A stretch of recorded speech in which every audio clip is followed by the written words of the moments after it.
Hürmetli vatandaş, bugünkü leksiyalarımızla başlayımız. Leksiyada Sadaqacı Roza Washington'dan sözlerimiz. Bugün Çislağa 2019 yıl 8. ayının 24. günü hafta şembe. Tüdügüllatin sözlüğü leksiyamda muhakemede yağmur toxtaganda çıkıman dedim, çıkamadım. 2 saatlik yağdı yağmur, nayt yaxşı yağdı.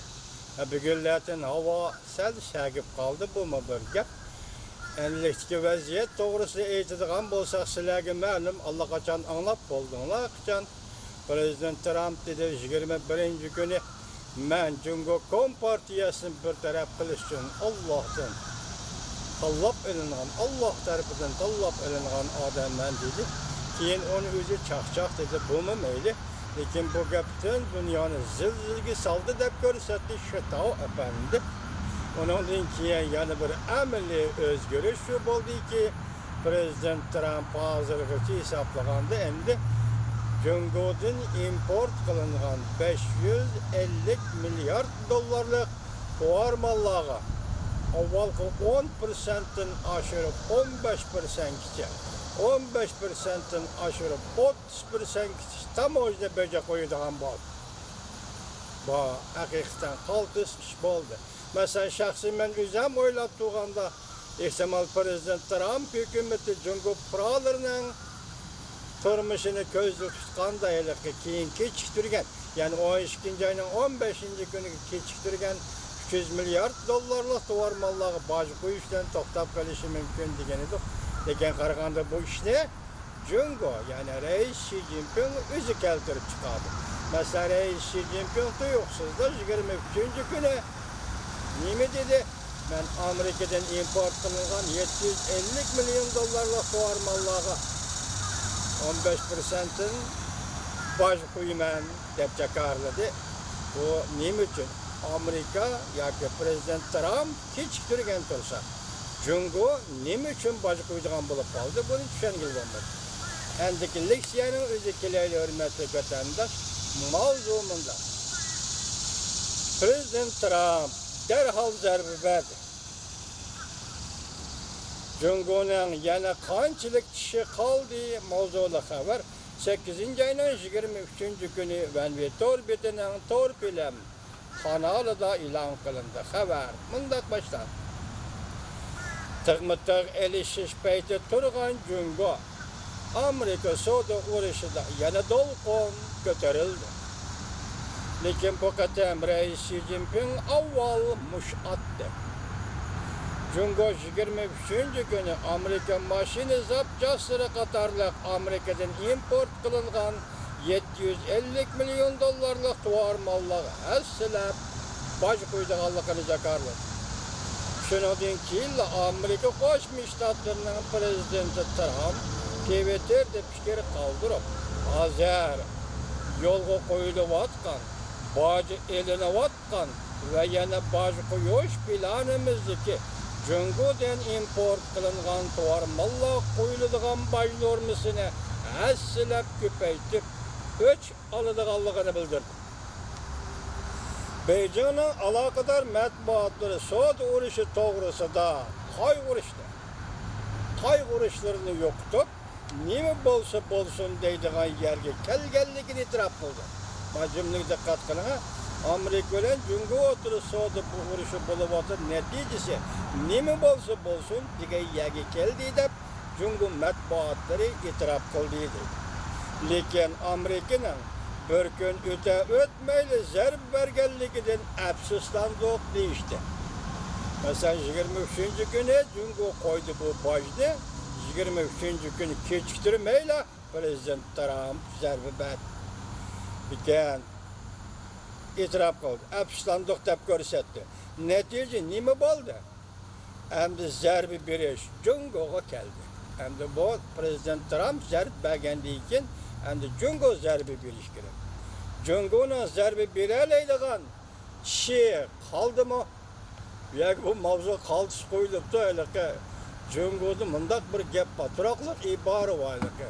Uyg'ur tilidagi qonga qon olamiz, jonga jon olamiz degan turoqliq ibora Xitoy tilida yiya, hoya yani çiş alımız ya kişini vurup çakamız degендek.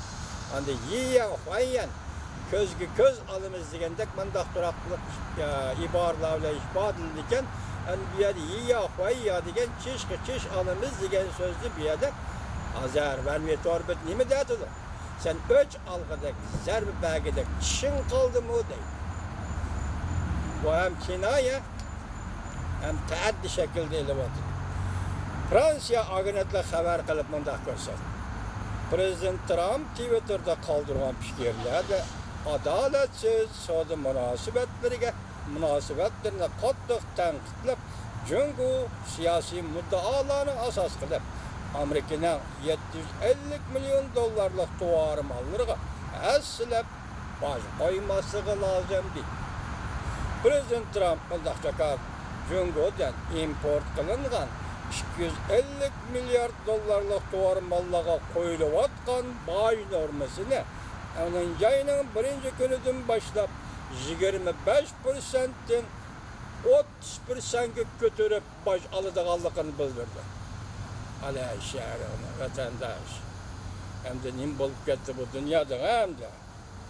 Çünkü Amerika tuvarlarga aslab boj qo'yilganligini jakarlashdan avval Cungu yer şarı vaqt gazeti tahrir bölümünün tahriri hoş edin.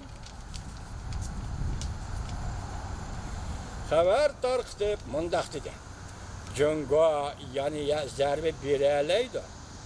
Lekin Cungu zarbe berganda Amerika azaplanadi. Mushapta yani 21 günü men Cunguga taqabul turishdan Xudo tanlab olgan odamman degan edi Prezident Trump.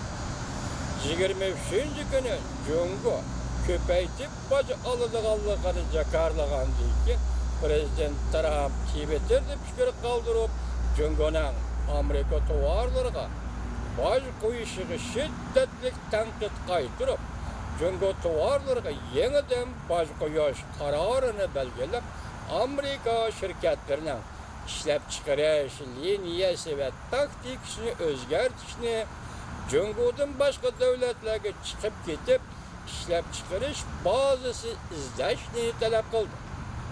Mesela size Amerika'da qaytib gelip mahsulatlarını Amerika'da işlep çıkarırlar dedi. Bu hareket soğudu uruşu başlanğandan beri Prezident Trump'dan Cungu qaytırgan en qattiq cevabı bulup hesaplandı. Mesela Amerika şirketleri hazır Cungu'da qaytib çıkanlar dedi. Bir cümle söz. Qırğanda bu qatimki aslab boj qo'yish harakati az bo'lsa, ko'p bo'lsa, Prezident Trump'ning mo'ljaridagi ish edi. Amerika tarafdan orqa-orqadan kelayotgan zarba oldida Cungu qonga qon alamdi yo'q. Reis Xi Jinpingni sınaydigan vaqt yetib keldi. Genç Prezident Trump uzil kesil yüz öğredi.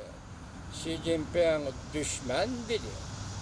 Soğud uruşunun hararati örleyotgan bir paytda Amerika Qo'shma Shtatlarning Prezidenti Trump Cunguning raisi Xi Jinpingga yeniden isim qo'yib Xi Jinpingni düşman dedi.